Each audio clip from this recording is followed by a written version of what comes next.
Man, I'll tell you, this one really, really pisses me off. How many more police officers are going to be shot and killed in the line of duty because of woke DAs and prosecutors with all their bail reform, no bail or low bail? These people need to be locked up because they are a danger to the community. It's harder on the poor, it's harder on minorities. This is an attempt to fix that. Shelby County District Attorney Steve Mulroy calls the new bail system a step towards decriminalizing poverty. Under the old system, the judicial commissioner would make kind of a off the top of their head determination about bail. It was often unaffordable, and then people would languish behind bars at 201 Poplar for months, sometimes even years. Under the new system, people at 201 Poplar will be able to go to a bail hearing courtroom within 72 hours of their arrest. Depending on their financial status, a new bail will be set, and depending on their crime, it could potentially help people avoid waiting for months for a court date. Is this person a danger to the community, or is there a significant risk that they'll flee the jurisdiction? If so, we keep them locked up until trial. But if not, then we need to set a bail amount that they could actually afford. However, not everyone feels this is in the county's best interest. Kimberly Charles from All-in-One Bonding and Insurance tells ABC 24 it's unfair to victims to have people released without recourse and could lead to people becoming repeat offenders due to the jail being a revolving door. But Mulroy argues there's no need to worry. And of course, their bail reform always boils down to poverty and the community and the marginalized. Well, how do the Memphis police feel today? And how do the family of Joseph McKinney feel? Because he was killed in the line of duty by someone who should have remained behind bars after his first arrest. One, we're going to take this live. Mayor Paul Young is with her. Let's go. This morning, the Memphis Police Department, the men and women of the Memphis Police Department are hurt right now. As Chief of Police, I am hurt right now. At once again, senseless deaths in our community by gun violence. Today we are here not just to talk about what happened last night, but to make an appeal to our community that gun violence has to stop.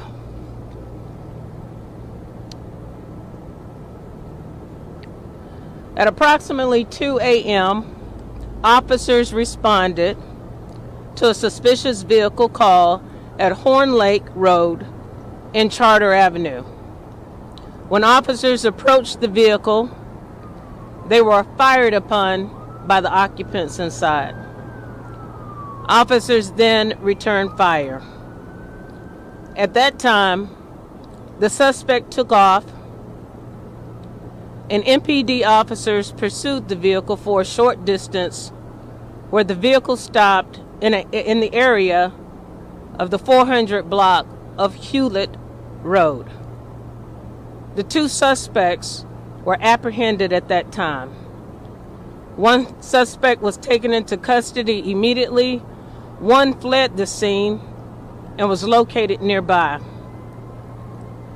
A total of 3 officers were struck by gunfire.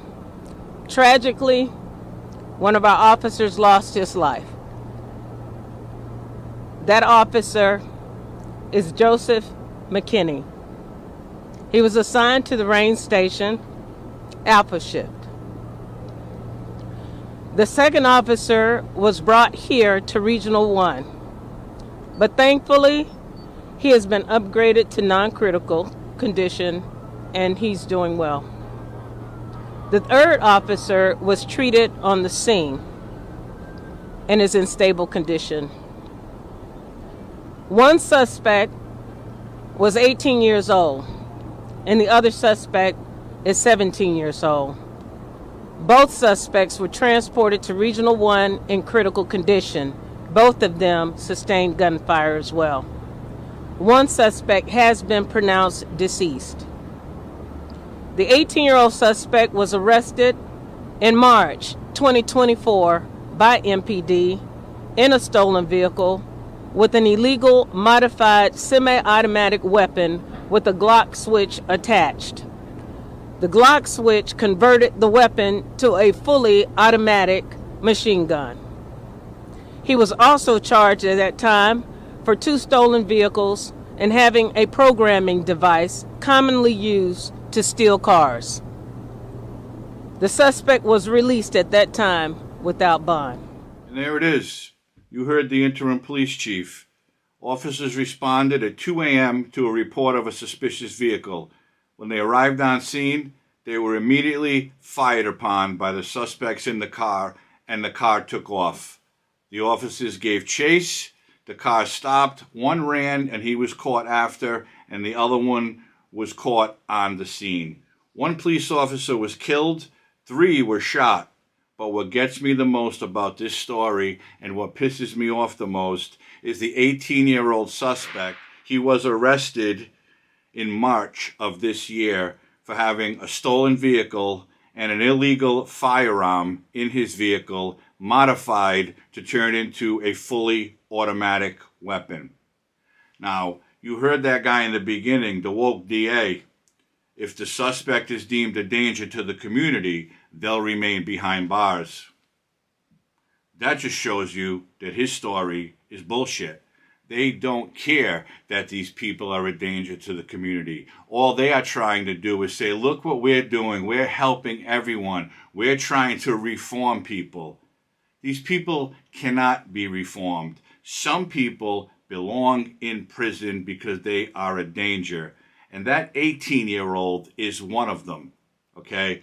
Stolen cars, illegal firearm that was modified to fire as an automatic weapon. They didn't deem him a danger to the community.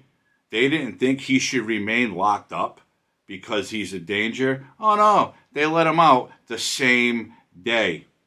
It's weak judges, liberal communities who think that they need to save the world by showing everyone, look, we're not holding people on crimes after they are arrested.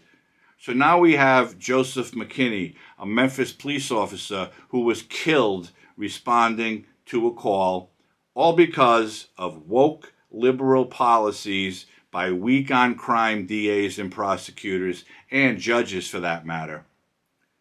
When is this going to stop? And I applaud the police chief for appealing to the community that the gun violence has to stop. But that falls on deaf ears. Because if you're a criminal, you're a criminal. All these young people today want to run around with guns. They all want to be gangsters. They got to prove something. And I don't care what the poverty level is. Where are the families? Where are the parents? How are these kids being allowed to run around like they do with firearms?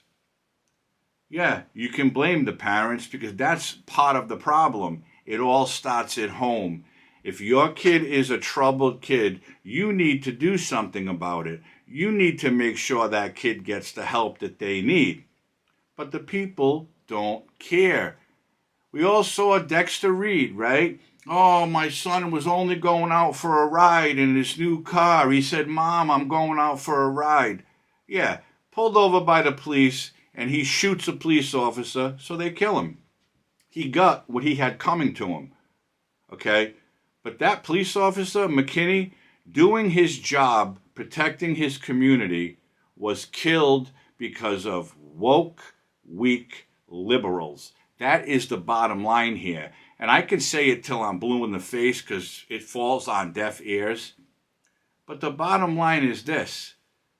You need to keep people locked up regardless of their social status. They're poor, they're rich, they're middle class, it doesn't matter. If someone is stopped and arrested being in possession of a stolen car with an illegal firearm in it, a modified illegal firearm, what makes these DAs and prosecutors think that he's not going to go out and do the same thing? All they did by letting that kid out is they got a police officer killed. So that officer's blood is on the hands of all the liberals, all the weak prosecutors in Memphis, and the judge who released him, with little or no bail. Okay, so now the Memphis police mourn the loss of one of their own who was sworn to protect his community and was out there doing just that. And he was gunned down because of liberal Democrats. That's all this is. How many times do we have to see this? We see it in New York, Chicago, Philadelphia, LA, when now we're seeing it in Tennessee, where all these politicians want to be heroes. We're going to save the marginalized communities. All you're doing is endangering the lives of not only cops, but innocent people. I don't have a cold heart, but the person that was killed got what they deserved. They shot at the police, and the police shot back. But the big thing about this story, you're not going to see all the lawyers come out. Oh my God, look, a police officer was killed. This needs to stop. You'll never hear that. But you'll only hear it in the Dexter Reed case. But Joseph McKinney, you won't hear attorneys coming out screaming for justice. No. Why? Because he was a cop. They don't care about cops. They think the criminals have more rights than the law-abiding citizens. Okay? There'll be no social justice warriors parading up and down the streets because a cop was killed. There'll be no riots in the streets because a cop was killed. You're only going to see that when a black person is killed by a cop. That's the hypocrisy of these policies. They pick and choose what they're going to speak about. The mainstream liberal media pick and choose what they're going to talk about. And they don't talk about the gang violence that happens every single day in this country because it doesn't fit the narrative. They don't talk about the police officers who were killed just about every day in this country in the line of duty because it doesn't fit the narrative. But if the cops shoot somebody, then they're going to talk about it. Then they're going to push the narrative of the White House that the police are bad, marginalized communities need to be taken care of, the police are against the blacks, the police are racist. That's when you'll hear it. This right here is a big problem in this country. Men and women who take an oath to serve their communities are being gunned down by criminals, by repeat criminals who belong locked up in a cage for the rest of their life because they are a danger to the community. And I'll say it one more time. The blood of Joseph McKinney is on the hands of the DAs, prosecutors, and judges in Memphis, Tennessee for allowing that kid to be out the same day to commit the same crimes. Only this time he chose to get into a gunfight and he killed a police officer. Where's the justice for the police? There is none because the liberals, the Democrats, the White House, they don't care about the police. Because most of the police know that they're weak on crime and they know they won't get the vote. But they'll get the vote of the marginalized community because we see you, we hear you, we love you. It's all bullshit, okay? Gun violence is never going to stop until these people figure out that criminals belong behind bars. No bail, held without bail for any crime involving a firearm. Bottom line, end of story.